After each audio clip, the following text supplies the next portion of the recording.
Η Ανάβρα Μαγνησίας, ένα χωριό πρότυπο ανάπτυξης με σεβασμό στο περιβάλλον.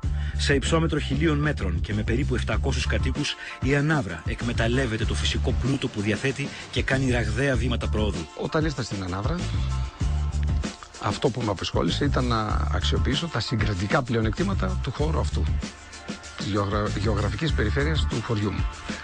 Ήταν τα νερά, το περιβάλλον και η κτηνοτροφία και ο αέρας που είχαμε. Πάνω από το χωριό κατασκευάστηκε αιωλικό πάρκο.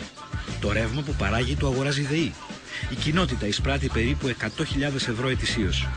Υπό δημοπράτηση βρίσκεται η κατασκευή ενός μικρού υδροελεκτρικού εργοστασίου που θα προσθέσει επιπλέον έσοδα στον κοινοτικό κορβανά. Το πλέον φιλόδοξο πρόγραμμα του κοινοτάρχη είναι η κατασκευή δικτύου τηλεθέρμανσης.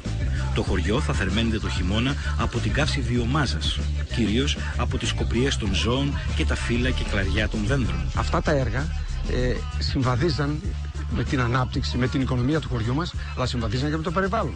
Σεβαστήκαμε απόλυτα το περιβάλλον και πιστεύω, είμαι από αυτούς που πιστεύουν ότι κάθε τι έργο που μπορεί να γίνει σήμερα για να αποτελέσει αναπτυξιακό έργο του τόπου μας και του χωριού μας, μπορεί να συμβαδίζει κάλλιστα με το περιβάλλον. Με αυτό που κάποιοι την ονομάζουν πράσινη ανάπτυξη. Η συντριπτική πλειοψηφία των κατοίκων είναι κτηνοτρόφοι.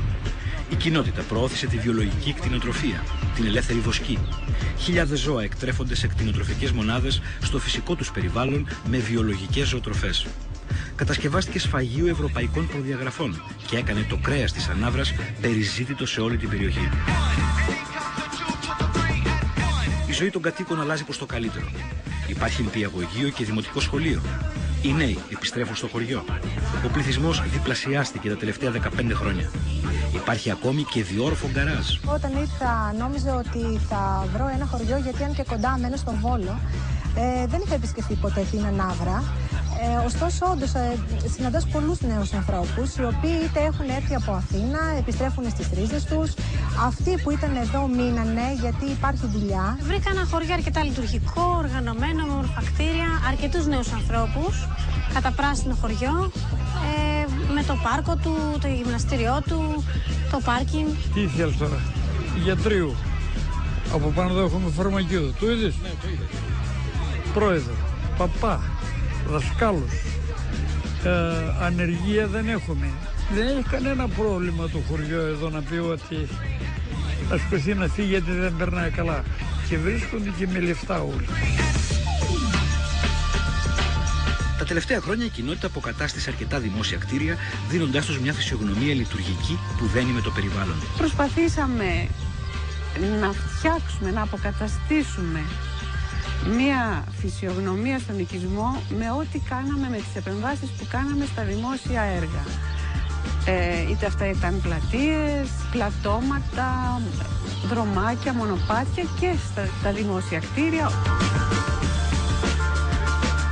Το καμάρι του κοινοτάρχη όμως είναι το περιβαλλοντικό πολιτιστικό πάρκο, στις πηγές της Ανάβρας, εκεί που ξεκινά ο Νηπέας, παραπόταμος του Ποινιού. Είναι ένας χώρος, όλος ο χώρος που τα 2 χιλιόμετρα, τα 240 στρέμματα, ιδιαίτερου φυσικού κάλους, έχοντας μέσα στοιχεία πάρα πολύ πολιτιστικά. Όλο αυτό το κομμάτι το συνδυάσαμε με την ανάπτυξη του χωριού μας, με την οικονομία του χωριού μας, αλλά σεβόμενοι πάντα απόλυτα το περιβάλλον. Δημιουργήσαμε ένα πράσινο χώρο, ένα πράσινο πάρκο, ένα από τα λίγα πράσινα πάρκα που υπάρχουν σήμερα στην Ελλάδα. Ο κύριος Τσουκαλάς πιστεύει ότι το παράδειγμα της Ανάβρας μπορούν να ακολουθήσουν και άλλα χωριά και πόλεις της Ελλάδας. Υπάρχουν τα προγράμματα της Ευρωπαϊκής Ένωσης και δεν δέχομαι αυτό που λένε πολλοί συνάδελφοι δήμαρχοι, ότι δεν μπορούν να κάνουν έργα γιατί διαμαρτύρονται. Και εγώ μαζί τους στις διαμαρτυρίες να αυξήσουμε τους πόρους για την τοπική αυτοδιοίκηση και για αυτούς που δεν μας έχουν αποδώσει ακόμα. Το ερώτημα βέβαια είναι εάν το μοντέλο ανάπτυξης με σεβασμό στο περιβάλλον, η πράσινη ανάπτυξη, μπορεί να είναι αποτελεσματική σε μεγαλύτερη κλίμακα από αυτήν της Ανάβρας.